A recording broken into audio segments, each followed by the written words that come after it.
The Maths Methods Test Solutions Part 2, Solving Equations. This is work from exercise 3C.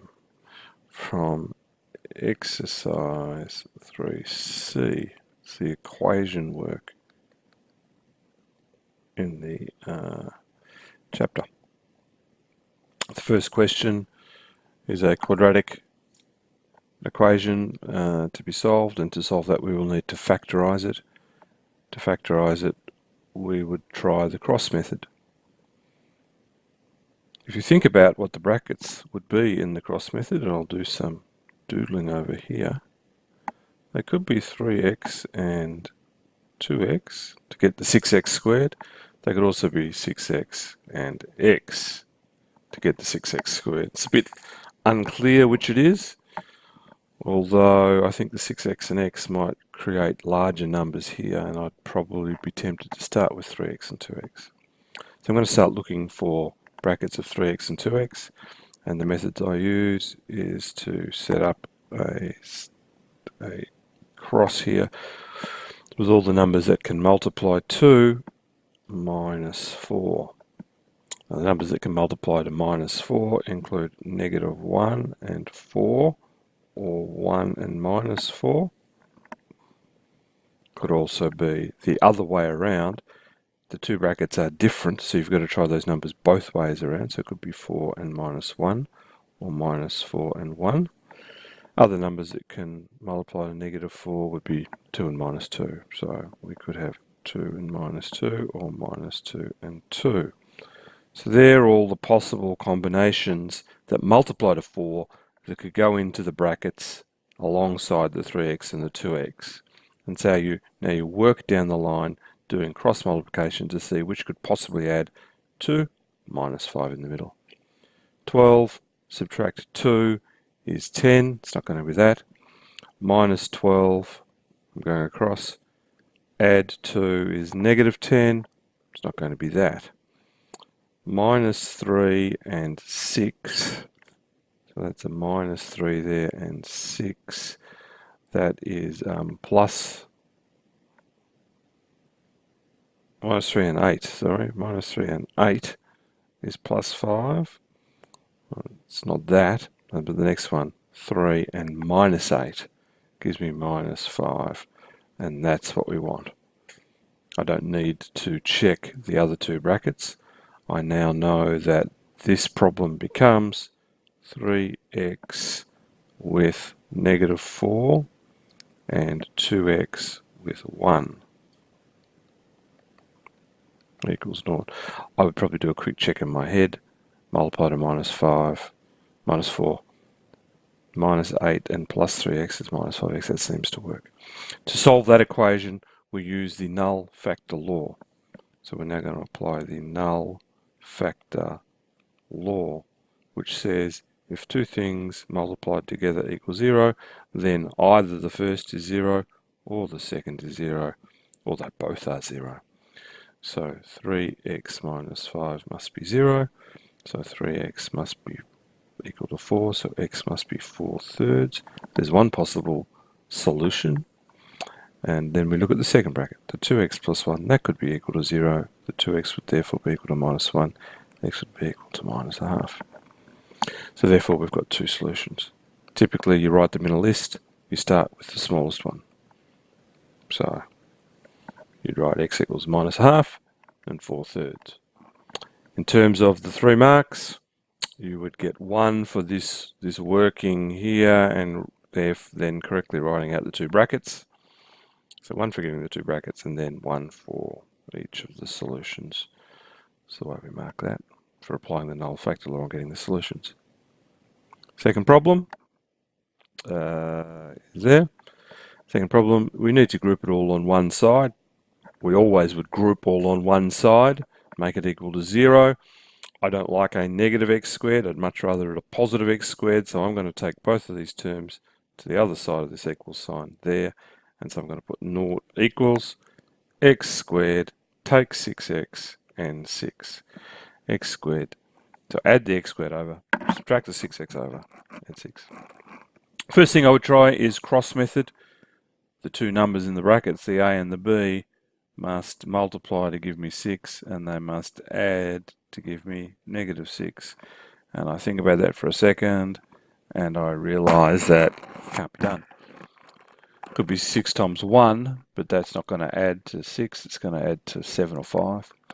Could be 3, could be 6 times 1, but that doesn't work. Could be 3 times 2, but that doesn't work because they're going to add to 5 or 1 or something. They're not going to add to this -6. So cross method does not work. We've tried that, and it's no good. So the next technique we have for factorizing would be completing the square. We're going to apply complete the square. And to do that, we add on a half the number in front of the x and square it, and we also take it away. Take it away means we haven't changed the value of this side of the equation. We've in fact added on 9 and taken away 9.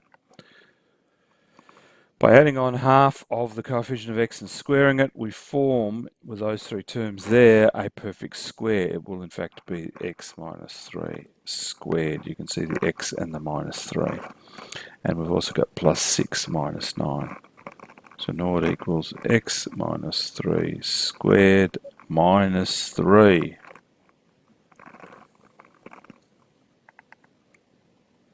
Problem's not finished. And I, in fact, have two ways to solve that.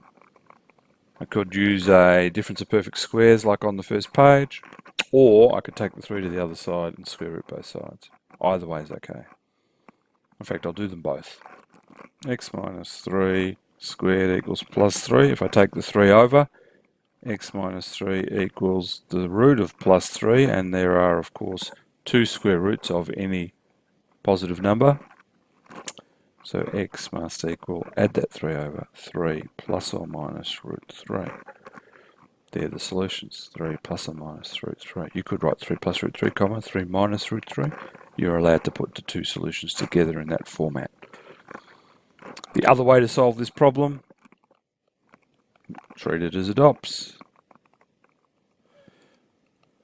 X minus 3 plus root 3, x minus 3 minus root 3. Just get rid of that there.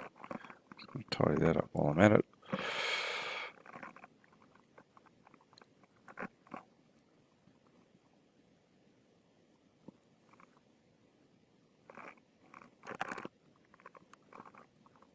Okay, so that looks all a lot better now.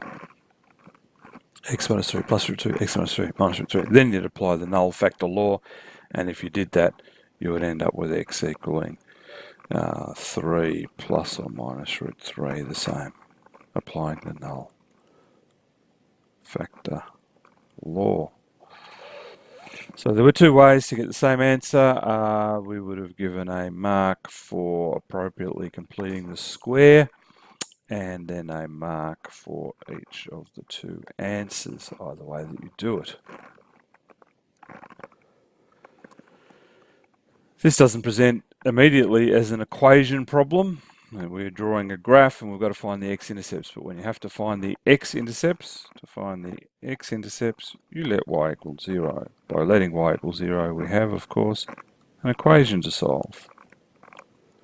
It is indeed an equation to solve. I'm going to use cross method. I think that the two brackets must be 3x and x.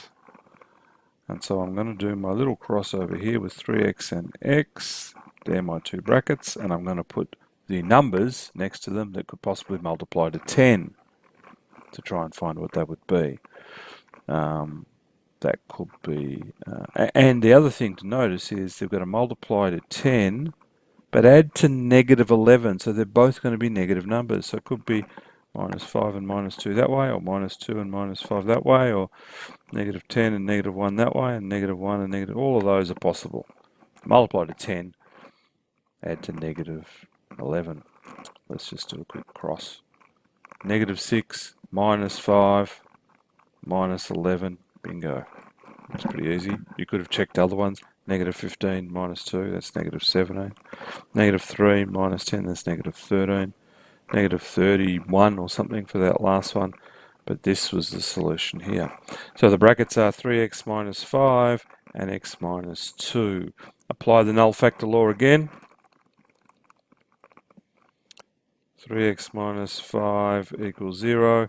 3x equals 5. X equals 5/3. Or x minus 2 equals 0. X equals 2. Make a list. X is equal to 5/3, comma 2. 5/3, comma 2. 1 probably for making it into an equation, because that's how you find the x-intercepts. 1 for successfully factorising, 1 for the 2 solutions. That'll give you the 3 marks, and that concludes our work on solving equations and finding x-intercepts. This would be 3C, and also some graphing work, finding x-intercepts.